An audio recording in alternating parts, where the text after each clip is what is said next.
Grace tabernacle apostolic search உள்ளான மனிதன் புதிய நாளுக்குள் அனுதின தியானம் சனிக்கிழமை பங்குனி மாதம் 7ஆம் தேதி 2026ஆம் ஆண்டு.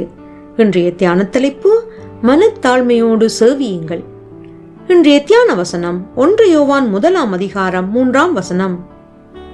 எங்களுடைய ஐக்கியம் பிதாவோடும் அவருடைய குமாரனாகிய இயேசு கிறிஸ்துவோடும் இருக்கிறது. தியானம்.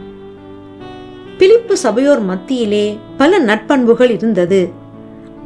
அவர்களில் சிலர் சுவிசேஷத்திற்காக பிரயாசப்பட்டவர்கள். ஆனால் அவர்கள் மத்தியிலே பிரிவினைகளும் இருந்தது.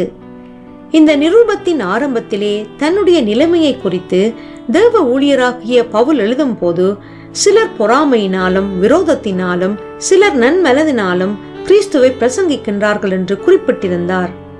அதாவது சிலர் தவறான எண்ணத்தோடு போட்டி பொறாமையோடு நன்மைகள் செய்ய நாடினார்கள். அப்படிப்பட்ட மனநிலையானது பிலிப்பு சபையோர் மத்தியிலும் காணப்பட்டது.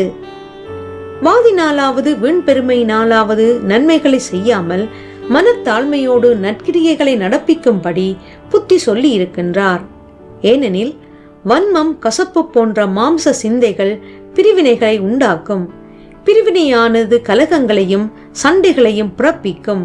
எனவே போராட்டங்களை பற்றி அறிந்த நீங்கள் அவைகள் உள்ளே இருந்து உடன் விசுவாசிகளால் வந்தாலும் வெளியே இருந்து உலகத்தாரால் வந்தாலும் ஒரு மனத்தையும் ஒற்றுமையையும் விட்டு கொடுக்க கூடாது.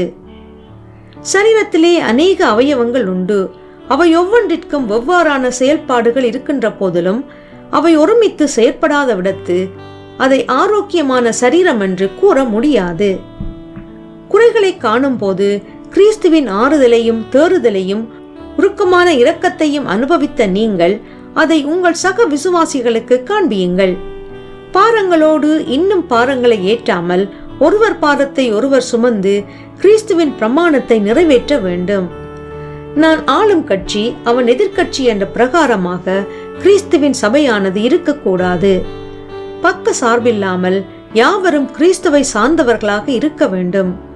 கிறிஸ்துவை சார்ந்தவர்கள் அவருடைய சாயலிலே வளர வேண்டும். நம்முடைய ஐக்கியமானது உலக கொள்கைகளின் படி அல்ல, பிதா குமாரன் வழியாக ஏற்படுத்தப்பட வேண்டும். எனவே வேறுபட்ட மனநிலைகளை களைந்துவிட்டு வார்த்தையிலே நிலைத்திருந்து அழைப்பின் நோக்கத்தை மறந்து போகாமல் முன்னேறி செல்ல கடவோம். ஜெபம் செய்வோம். என் வார்த்தையிலே நிலைத்திருங்கள் என்று கூறிய தேவனே, உம்முடைய வேதத்தை இந்த உலகத்தின் கண்களால் பார்க்காமல் ஆவிக்குரிய கண்களால் பார்க்க பிரகாசமுள்ள மனக்கண்களை தந்தருள்வீராக. இரட்சகர் இயேசு வழியாக ஜெபிக்கின்றேன். ஆமேன். மாலை வாசகம் பிலிப்பியர் 2ஆம் அதிகாரம் 3ஆம் வசனம்.